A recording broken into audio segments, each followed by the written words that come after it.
Hi everybody, I'm Bill Sanders and this is Watch Art Sci, the art and science of watch collection.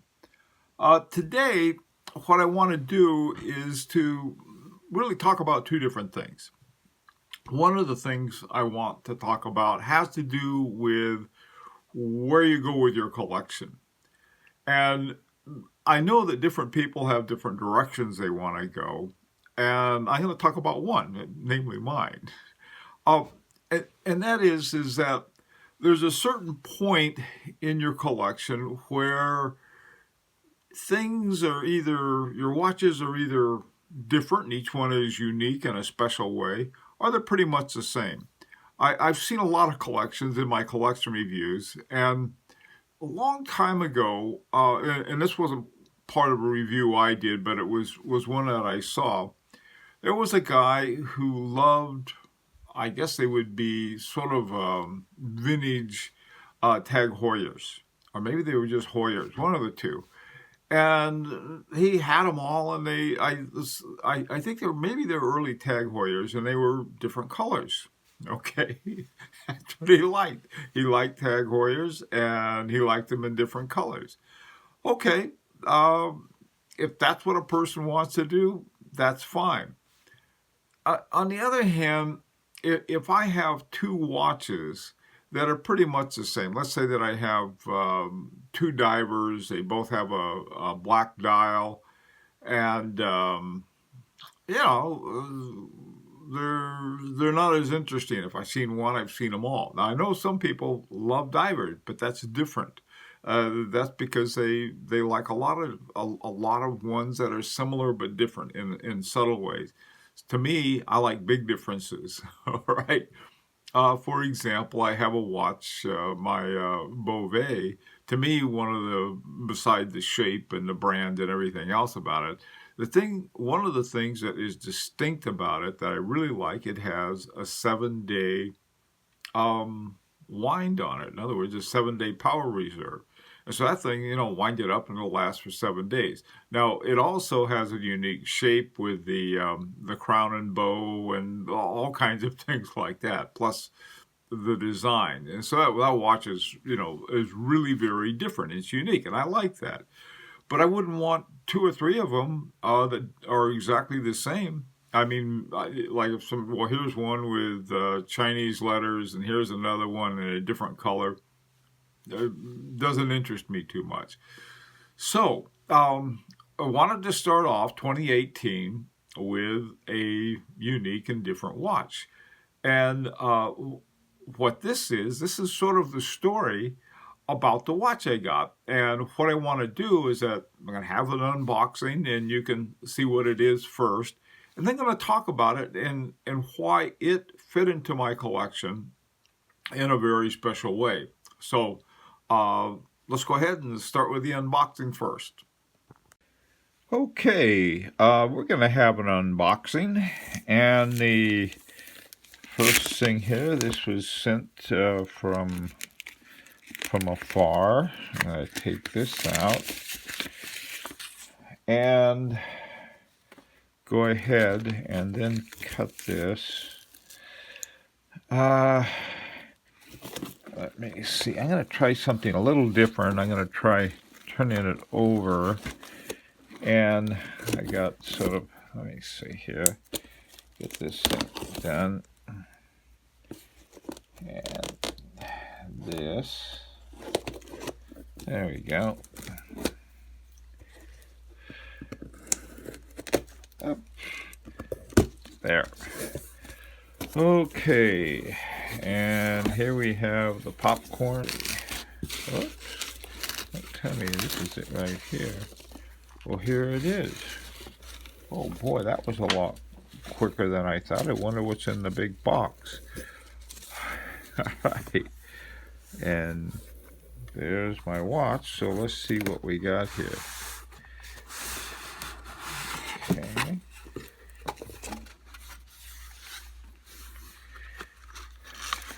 Oh boy. All right. There it is. This is it. Oh, it feels great. It looks about 10 times better than the picture that they had of it. Okay, this is a very special watch. This is a Moser Henry, and it's a manual wind. Get it all going. That looks pretty good. Oh, this watch it feels like $1,000,000. Okay, well now I'm going to put this down for now, and let's see. There's another box here. All right, well let's see what we got here. Okay, this pops open this way. Oh boy, what a nice box.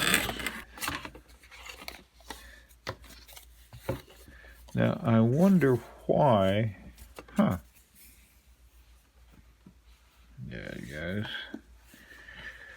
All right. And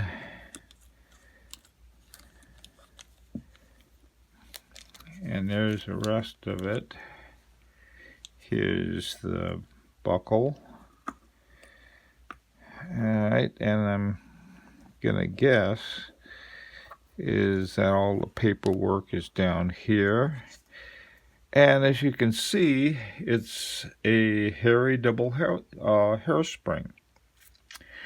Okay, let me put it together and then we'll take a closer look at it. It's really very difficult to describe how absolutely gorgeous this watch is. I am very much surprised that it is so nice. It's got a white gold case, and it has an exhibition window in the back, and the shape of the movement is the same as the shape of the case. And this is just a magnificent watch. The feel of it is really, it has that heft to it, that the weight of a quality watch, and I'm delighted with this watch. So anyway, let's talk about it for a bit. Well, now you know what it is. It's my Moser, and I have it on. The way it shines, it's very hard to photograph. Anyhow, let me talk a little about the process of how I ended up getting it. One of the things, I'd done an earlier video on H. Moser, and was talking about the double hairspring. And one of the things I noticed was that in the new, I believe it was called the Swiss Alps. Now the Swiss Alps, I thought at first was simply this with a few differences. Well, turns out there are a lot of differences. This one is pretty much a standard tonneau, and the one that Moser has now is called the Swiss Alps, and it was modeled somewhat after the shape of the Apple watch. It's more squarish, and it looks very different than this, but it has the same movement with one difference, and that one difference is that it doesn't have the double hairspring. And I was wondering why, so I wrote Moser an email. I got a very nice response back. I said, well, why is it? And this was a very interesting response. It said, developing a double hairspring needs a lot of engineering, watchmaking know-how, the right material of the hairspring, and the watchmaker who can do the adjustments, so doing mise en marche. As the double hairspring is something very rare and a complex and sophisticated process to manufacture, we now use a double hairspring in a few limited specialty editions only. We are happy to announce that Moser has a new limited of 20 pieces of double hairspring for the Swiss Alp watch. Now, this came up in one of the discussion groups, and there was a couple people said they've already pre-ordered them. These were people who would, I think they were wholesalers, and so the 20, worldwide, there aren't going to be very many left. And what I did is that I thought, well, I better take a look at the Harry double hairspring and see what's up with that. Well, there were a number of them that were available, and they were not terribly priced. I mean, they weren't inexpensive, but by compared to the new ones that were coming out, yes, they were. They were a pretty good deal. So I was trying to figure out, well, why is it that the Henry double hairspring wasn't that popular? And it just, sometimes a watch isn't, and I don't know why. I thought, well, maybe it's the name. It's sort of like, SpongeBob SquarePants or something like that. That, well, Henry double hairspring had some kind of alliteration that people didn't. I have no idea what it was, but I like the watch. I like the fact that it had the back was also in a tonneau shape. So anyhow, I thought, well, this is something that I'd like to get. So I looked around, and I went to Chrono 24, and I made an offer for the watch, and it was accepted. And I mean, that was great. It was first offer. I usually don't expect it to be accepted, and we negotiate. But this time, the seller was very happy to sell it. It was brand new, condition zero, and it's roughly about 10 years old, but brand new. Okay, so in terms of my own collection, what does this add to it? Well, first of all, I don't have a Moser, and now I have a H Moser at C. So that's one thing that was different. Another thing, it was white gold. White gold, I have several in stainless steel. I have one that's platinum, but I don't have any in white gold. I have yellow gold, rose gold, but no white gold. So that was another thing it added. The big thing, though, to me, more than anything else, was the double hairspring. The way it worked, each of the hairsprings sort of offsetting any kind of pull that it would have against the axle of the balance wheel to keep it perfectly centered, which would make it more accurate. Okay, so that to me was really a neat thing that they had. The tonneau-shaped movement. Now, I had a tonneau-shaped case in a Parmigiani Colpa, but I didn't have, it's got a round movement in it, and this one fits the case. This tonneau-shaped case, a tonneau-shaped movement, really, that's what you want to have in a really fine watch. So I got that. It has a power reserve indicator on the back. I don't have a watch with a power reserve indicator on the back.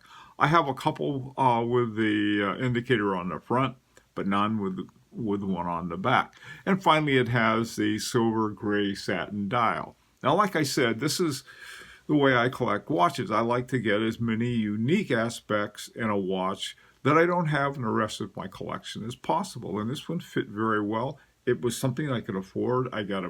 In my opinion, I got a great buy on it. So this is how it came about.